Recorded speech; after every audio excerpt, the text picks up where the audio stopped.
is Doug is a councillor in the London Borough of Enfield. He used to be leader of the council at one point, and he's now a councillor for Palmer's Green. And Doug is one of the more inclusive of councillors, actually. He works very closely with his community and believes in, neighbourhood activity. So it's quite appropriate, really, to ask him some of these questions. So welcome, Doug. And maybe if I could start by asking you, you've just listened to the two speakers we've had now, who've given examples and some theory about organising for themselves in local communities, a bit like the cooperative movement did in the 19th century when the co-op movement started. How important do you think this is for communities to look at how they can organise and at times deliver for themselves? Perhaps I could just start off, Francis, by making clear I'm here as a local authority councillor, but I'm not representing the council, nor in that respect, not representing the Labour Party. I'm a Labour councillor. I'm representing my personal views about the way things should operate. And I think that's probably what you would prefer. I found the presentations interesting, and I also found them from people probably significantly more knowledgeable than I am about some of the aspects that can be used in the way that you organise within local communities. So I'm not going to suggest that I have any great knowledge beyond my own experience. Where I would probably draw a distinction in my thinking, if I might, Francis, it's that the political structures that exist in this country, both at a national level and a local level, are broadly similar to the political structures that exist in most of Western Europe. And they exist for a particular set of reasons that have been created. And I'm sure my colleagues who've spoken may challenge those basic assumptions.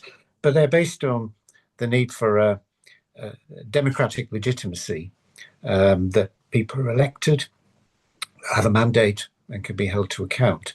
So I guess where this rubs up against the issue of local empowerment is precisely around that legitimacy question. And my own view, and you kindly introduced me in this way, is that really there ought to be as much close connection and participation between the two parts, and there shouldn't be a competition. There should be a level of partnership. So when we talk about having things done to them, because of that accountability and because of the need for a body to provide strategic coordination and control significant resources, then you will inevitably get that question of how that can work. And I don't have the perfect answer, and I'm sure my colleagues who've spoken do believe that they've got something to teach me. And I'm sure that's right. I mean, you raised the interesting point of legitimacy. What is the legitimate way in which decisions are taken? One of the problems we're finding that politicians are held, according to opinion polls, at an all-time low when it comes to trust. Only 9% trust members of Parliament, and only about double that councillors. Now, doesn't that raise questions that the legitimacy of the formal system is under threat, and that we do need to find other different forms of democracy to replace it? I think it'd be an interesting question in a wider community. Clearly, the people who work inside any community group must trust it, or else they won't be part of it. But whether those groups would be trusted in a broader context, I think, is a particular interesting question to consider.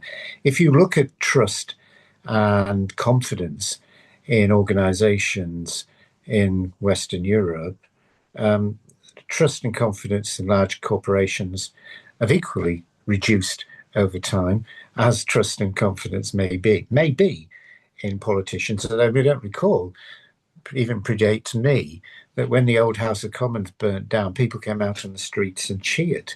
So I wouldn't have a view that there's ever been a massive level of trust. But trust is easily squandered. And I think that politicians, whether at a local or national level, have to work to develop that trust with voters, citizens, residents, whatever we wish to title we wish to choose. I mean, it's quite interesting that you said earlier you're coming on here as a person and not as a party or council person. And in a way, when we have this new type of citizens' politics, don't we need councillors who will do that? Because a lot won't. They will say, and they've said to me, I can answer that. It's got to be the cabinet person responsible. They won't engage on a personal level out of fear or out of being told by the whips that's what they've got to do. The way you're, approaching this is the way all councillors should, isn't it?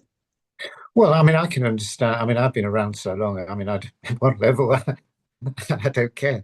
I've been around a long time, and therefore I think I feel more comfortable about addressing issues as I see them. But also, there is a question. I think this would affect anybody in any organisation. Indeed, I mean, I was going to reflect back to Irina. I actually used to work for Which, the Britain's probably foremost consumer organisation. I don't absolutely recognise a characterisation of consumers within that middle tier.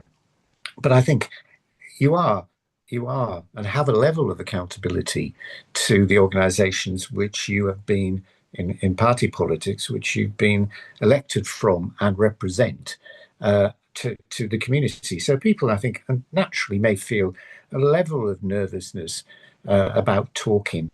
I think it's more that people may feel that nervousness rather than there being any sanctions against. So to me, I'm just saying it as I see it. In a way, you've got two coaches working, haven't you? The citizens' approach, which is based upon developing consensus, and the party's political approach, which has been adversarial. I've had to delete two posts on our Facebook site, one from the leader of the Conservative Party and one from the leader of the Labour Party, because they were promoting in an adversarial way their own position against the other. How do you gel these two cultures? Political parties wanting to make a party political point, and citizens wanting to gain consensus.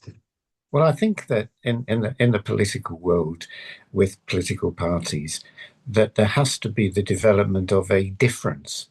Because why, if every political party said the same thing, there would be no difference. So what are the differences? Now, when I read politics at university many years ago, one of the political theorists talked about the definition of politics as the allocation of values. And therefore, what you should, and I think that's a pretty good thing to talk about. So therefore, the political parties should allocate values. And by that, I mean, we believe in this. That's our value. This is what we stand for. The way we work will be based on our values, and they will be different between the parties. Therefore, that creates a level of difference. And that manifests itself, obviously, in practical discussions around things, not just simply the theoretical level. So I think that's the way that probably manifests itself. There is obviously lots of examples in politics at a national and local level where there is consensus. So if you take it at a national level, for example, select committees, which are cross-party, and they often create critiques of the way that decisions have been made by ministers and secretaries of state. So I think consensus does work across parties, but when it comes to the big picture, I think parties will put their case out there, and that will be different. In your case, you have taken initiatives, haven't you, to have a more citizens approach? I mean, you were a champion of neighbourhood budgets at one point. It never came to be, but that was something you believed in, wasn't it? I mean, what was the progress on that? One of the things we did, and it still happens in the council, but we specifically talked about creating resident priority funds so that individuals could come forward with the sorts of projects that they would like to see funded. This could be one person coming up with an idea or several people coming up with an idea, but also through in the ward I used to represent in the east in Ponders End, through a Section 106 agreement on the Alma estate regeneration, the fund was set aside, which was administered on a body which is made up of tenants and council, and that was to determine what that money would be spent for on behalf of the people who lived in that area. So that was a co-production type. But I think where you can get, which is why I don't like the dichotomy between citizen and politician, is I think you can get a virtual circle of where you get the legitimacy, the accountability of the local authority through its councillors, and at the same time you get the energy, you get the local connection of the local citizens. As we move on from councils thinking they're the focal point in control to being organisations that work in engagement through deliberative discussion with communities, rather than sitting at the top and the audience at the back, you have the format of here we are, the council, here are the citizens. How do you create a format where they're just there as one of equal?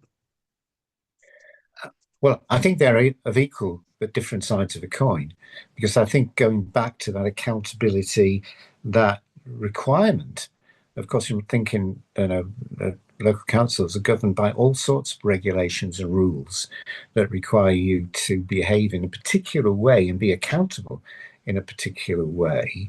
And I think that's a strength of integration of the local state. And if you're talking about how that works with local people, of course, local people have the ability on a 4-yearly basis to decide they don't like the way that those people have behaved and can chuck them out and put somebody else in.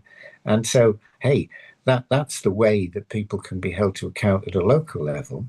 In terms of an ongoing dialogue, I'm not certain how that dialogue, and it's because I get my mind open maybe by further discussion. I'm not certain how that dialogue works beyond the ability of people to talk to each other and understand each other. And at one level, I think that if there ever exists distrust between councillors and local groups, I'll use local groups as the aggregation of local citizens, it's often because people either don't understand where they're coming from or feel threatened by where they're coming from. And that can be a two-way process. So to me, how do you create that bridge of understanding?